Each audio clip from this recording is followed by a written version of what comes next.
하나님 말씀은 창세기 16장 1절부터입니다. 아브라함의 아내 사레는 출산하지 못하였고 그에게 한 여종이 있으니 애굽 사람이요 이름은 하갈이라. 사레가 아브라함에게 이르되 여호와께서 내 출산을 허락하지 아니하셨으니 원하건대 내 여종에게 들어가라. 내가 혹 그로 말미암아 자녀를 얻을까 하노라 하매 아브라함이 사레의 말을 들으니라. 아브라함의 아내 사레가 그 여종 애굽 사람 하갈을 데려다가 그 남편 아브라함에게 첩으로 준 때는 아브라함이 가나안 땅에 거주한 지 10년 후였더라. 아브라함이 하갈과 동침하였더니 하갈이 임신하매 그가 자기의 임신함을 알고 그의 여주인을 멸시한지라. 사레가 아브라함에게 이르되 내가 받는 모욕은 당신이 받아야 옳도다. 내가 나의 여종을 당신의 품에 두었거늘 그가 자기의 임신함을 알고 나를 멸시하니 당신과 나 사이에 여호와께서 판단하시기를 원하노라. 아브라함이 사레에게 이르되 당신의 여종은 당신의 수중에 있으니 당신의 눈에 좋을 대로 그에게 행하라 하매 사레가 하갈을 학대하였더니 하갈이 사레 앞에서 도망하였더라. 아멘. 여기까지 말씀 보겠습니다. 창세기 16장은 어떻게 보면 이제 아브라함의 가정 안에 있었던 실은 갈등을 보여주고 또 갈등의 원인이 아브라함이 하나님의 말씀에 대한 약속에 대한 어떤 잘못된 판단과 또 하나님의 말씀에 대해서 오해를 가진 것을 통해서 실은 이루어지게 됩니다. 66장 1절에 보면 아브라함이 아내 사레는 출산하지 못하였고 그에게 한 여종이 있으니 애굽 사람이요 이름은 하갈이다 라고 말씀합니다. 지난번 말씀 나눌 때 아브라함이 이집트에 갔을 때 사레를 이제 아내라고 속였을 때 그 문제에 대해서 성경은 신기하게도 그것을 아브라함의 죄나 또는 아브라함의 어떤 흠으로 말씀하고 있지 않는 부분이 놀랍다는 말씀 드렸는데 저는 이 사건도 아브라함에 대해서 창세기에서나 그리고 또 다른 신약의 성경에서 아브라함의 삶을 조명할 때 이 부분에 대한 어떤 다른 비판이나 어떤 이 부분에 대해서 우리가 생각하는 것처럼 그런 불이한 것으로 또 설명하고 있지 않는 것도 굉장히 독특한 사건입니다. 어쨌든 하나님이 아브라함에게 네 몸에서 날 자가 너의 후손이 될 거라고 말씀하셨습니다. 그런데 이제 계속 사레는 출산하지 못하고 있고 그에게 한 여종이 있으니 애굽 사람이고 하갈이라고 말하고 있습니다. 놀랍게도 아브라함은 갈대아 우르 사람이잖아요. 그리고 또 갈대아 우르에서 많은 시간을 보냈고 또 하란에서 많은 시간을 보냈는데 어떻게 이제 애굽 사람인 하갈이 아브라함의 여종이 되었을까 생각해 보면 창세기 12장 16절에서 아브라함이 이제 아내를 누이라고 이제 말했을 때 애굽 왕이 이 사레를 데려가죠. 그때 성경은 바로가 그로 말미암아 아브라함을 후대함으로 아브라함이 양과 소와 노비와 암수 나귀와 낙타를 얻었더라 이렇게 되어 있어요. 그때 이집트의 많은 노비들을 얻었다고 되어 있습니다. 그 많은 노비 중에 한 여종이 이제 하갈이었다라고 우리가 볼 수 있습니다. 그럼 나중에 하갈이 이스마엘을 낳은 후에도 이스마엘의 아내를 어디서 구해줍니까? 이집트에서 또한 구해주게 됩니다. 그래서 이런 면에서 이제 아브라함과 또 아브라함의 자손들과 이집트와의 관계는 계속 지속적으로 역사 가운데 연결이 되어 있습니다. 또 우리가 아는 것처럼 야곱의 12아들 중에 요셉은 누구랑 결혼합니까? 이집트 여인과 또한 결혼하죠. 그렇게 보면 이 야곱의 12지파 안에는 이집트의 혈통이 이래저래 이제 들어와 있다는 사실을 우리가 또 알게 됩니다. 사레가 아브라함에게 이르되 여호와께서 내 출산을 허락하지 아니하셨으니 이 사레도 분명히 아브라함이 하나님께 받은 약속, 내 몸에서 날 씨가 내 후손이 될 것이고 그 후손을 통해 큰 민족이 이루어질 것이라고 하는 약속을 사레도 당연히 알고 있죠. 그런데 이제 사례가 하나님이 약속하셨지만 내 몸에서는 허락하지 않았으니까 원하건대 내 종에게 들어가서 내가 혹 그로 말미암아 자녀를 얻을까 하노라 하매. 어쨌든 이 사례는 아브라함을 통해서 나올 자식이 필요하다는 생각을 한 것이고, 아브라함도 그 말에 실은 동의를 한 겁니다. 그래서 아브라함이 사례의 말을 들었다고 합니다. 물론 이것은 이제 우리가 지난 알 돌이켜 볼 때는 분명히 아브라함의 실수죠.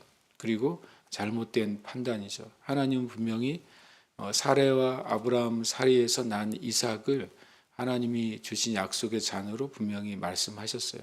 그러나 아브라함과 사레 입장에서는 사레가 불임이니까, 그러면 아브라함의 몸에서 나올 씨는 하갈을 통해서도 나올 수 있다고 생각한 것이죠. 첫 번째 종은 분명히 아브라함과 사레로부터 아무런 혈통적 관계가 없는 존재였잖아요.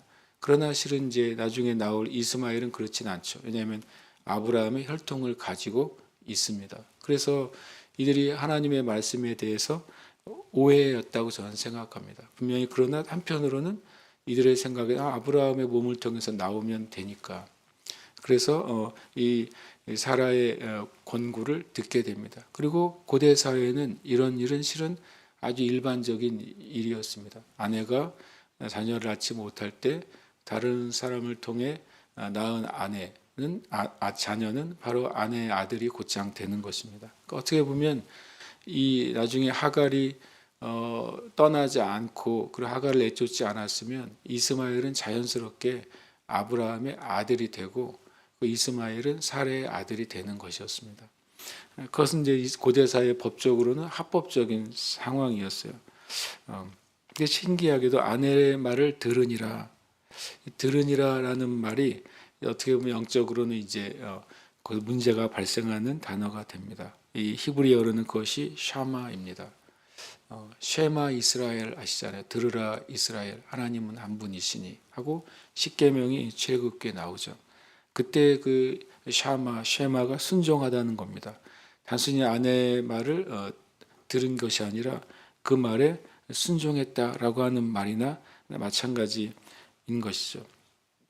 2절에 보면 10년이 되었어요. 그러나 10년 동안까지 이제 기다렸지만 그러나 그 기다림을 온전히 끝내지 못하고 아브라함이 이 사례의 말을 듣고 제3의 방법을 선택합니다. 그러나 분명히 완전한 방법은 아니었어요.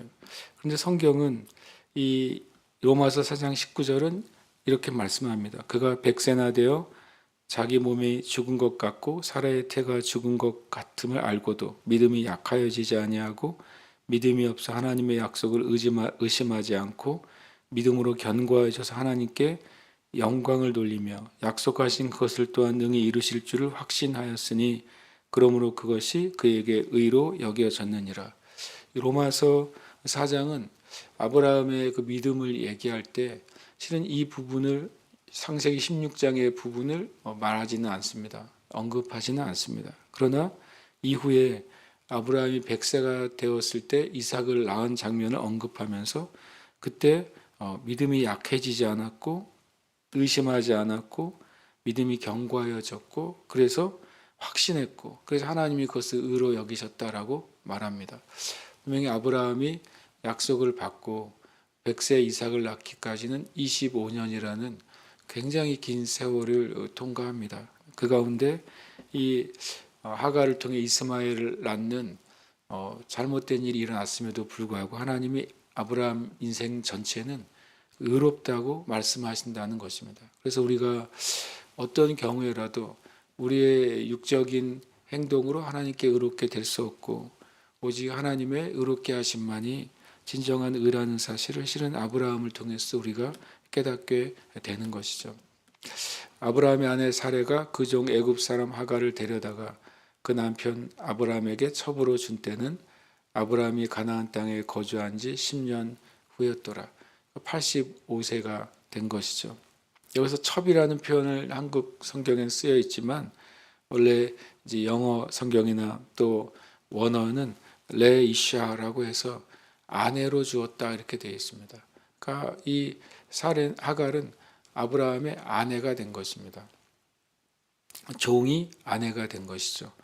어찌 보면은 이 자체로 보면 종이었던 이 하갈이 아브라함의 아내가 되면서 어찌 보면 신분의 상승을 경험하게 됩니다. 근데 이 일 때문에 이 아브라함이 이 하나님의 뜻을 온전히 깨닫지 못하고 한 타협 때문에 많은 이제 결과들이 일어나게 되죠. 첫 번째로는 가정에 이제 불화가 일어납니다.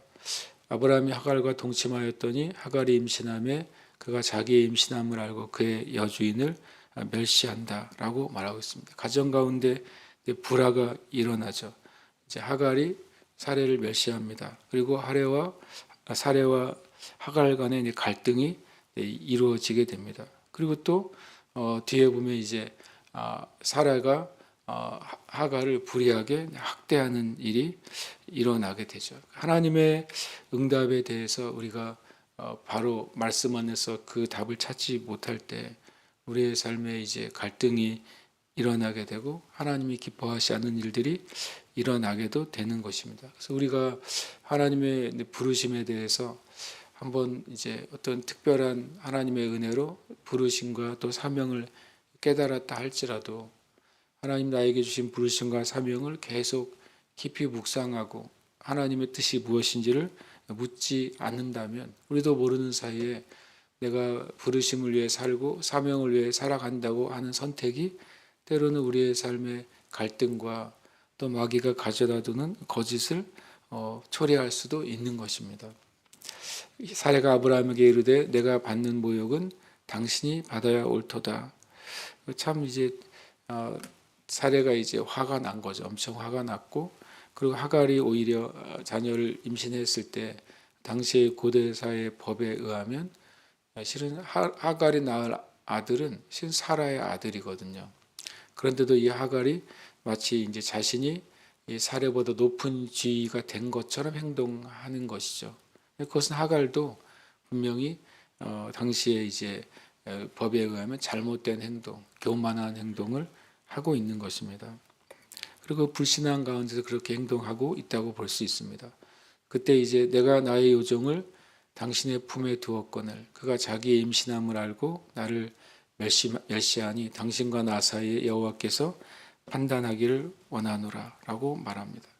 그것은 실은 어찌 보면 사례가 아브라함에게 정당한 요구를 하고 있다고 볼 수 있습니다. 당시의 사회에서는 이 사라는 분명히 아브라함을 위하고 가정을 위한 행동이 오히려 자신에게 이제 모욕과 또 고통으로 다가온 일이 된 것이죠. 그때 아브라함의 태도는 어찌 보면 정직하게 말하면 좀 우유부단한 행동을 보이고 그리고 어떤 면에서는 온전히 책임지지 못하는 태도를 보입니다. 아브라함이 사라에게 이르되 당신의 여종은 당신의 수중에 있으니 당신의 눈에 좋을 대로 그에게 행하라 하며 사레가 하갈을 학대하였더니 하갈이 사레 앞에서 도망하였더라.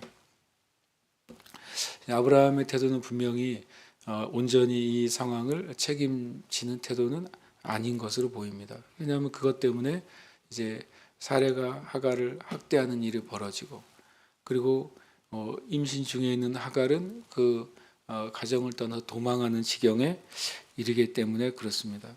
그러니까 사람에 대한 정, 또 사람의 기준을 가진 일들은 결국에는 하나님의 기준을 흔들게 되고 만약에 이때 하나님의 개입과 하나님의 은혜가 없었다면 이 이삭이 하나님의 약속의 자녀가 오는데 큰 어려움이 아마 있었을 것입니다. 그럼에도 불구하고 하나님께서 이 가정 가운데 역사하셔서 또 하나님의 약속의 자녀 이삭이 나오게 됩니다.